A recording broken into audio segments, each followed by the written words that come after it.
வணக்கம் நண்பர்களே. பிரதமர் மோடி அவர்கள் கோயம்புத்தூரில் வேளாண் கல்லூரியினுடைய ஒரு விழாவில் கலந்துவிட்டு பேசும் பொழுது ஒரு உரையாற்றியதாக ஒரு தகவல் இப்போது வெளியாயிருக்கு. அதை பற்றி தான் நம்முடைய கருத்துக்களை பதிவு பண்ண போகிறோம். பீகார் காற்று இங்கும் வீசும், அதாவது பீகார் காற்று தமிழ்நாட்டில் வீசும் அப்படின்னு. இதுக்கு என்ன அர்த்தம்? இது சாத்தியமா? இதுதான் இந்த பதிவு.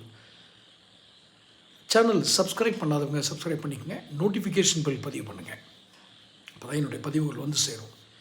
பீகார் காற்று இங்கும் வீசும் என்று பிரதமர் மோடி கூறியிருக்கிறார். நாட்டினுடைய பிரதமர், அவருக்கு இல்லாத அனுபவம் இல்லை. மிக நீண்ட நெடிய மாநில அரசியல், தேசிய அரசியல் என்று இரண்டிலும் களம் கண்டவர்.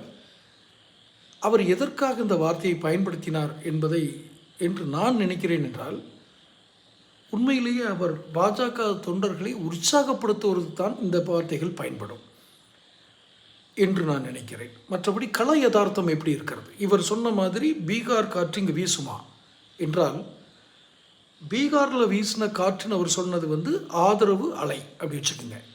அதாவது என்டிஏ கூட்டணிக்கு இருந்த ஆதரவு அலை. அங்கு கள நிலவரமே வேறு.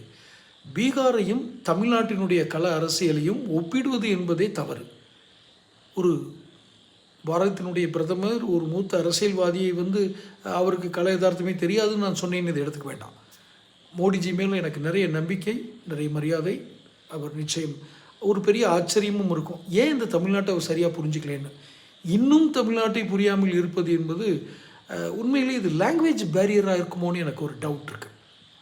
லாங்குவேஜ் பேரியர்னால் இங்கே ரியலாக நடக்கிறத அந்த மொழியிலேயே அவர் புரிஞ்சுக்கலையோ.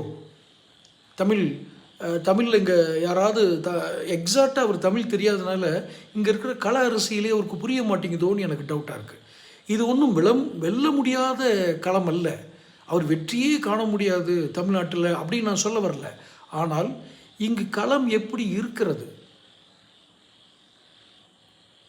கிரவுண்ட் ரியாலிட்டி என்ன, இதற்கு நாம் என்ன வியூகங்களை அமைக்க வேண்டும் என்று கூட அவருக்கு சரியாக யாரும் இங்கிருந்து சொல்லவில்லையோன்னு தோன்றுது. அண்ணாமலையை நம்புகிறார். நான் அண்ணாமலையை ஒன்றும் குறை கூறவில்லை. அவருக்கும் அரசியல் அனுபவம் இல்லை. அவர் வந்தார், ஏதோ பேசினார், சோசியல் மீடியாவில் பத்திரிகையாளரில் நிறைய சந்திப்பார், சோசியல் மீடியாவில் பரபரப்பாக இருப்பார். தேர்தல் அரசியல் என்பது வேறு. வாக்குகளை ஈர்த்து அந்த வாக்குகளை அந்த வாக்காளர்களை வாக்குச்சாவடிக்கு அழைத்து சென்று வாக்குகளாக மாற்றும் வித்தை என்பது திமுக. உண்மையிலே சொல்கிறத திமுகவுக்கு தான் அதில் அனுபவம் அதிகம். திராவிட கட்சிகளுக்கு ரொம்ப எக்ஸ்பீரியன்ஸ் இருக்குது, திமுக இல்லை அதிமுகவுக்கும்.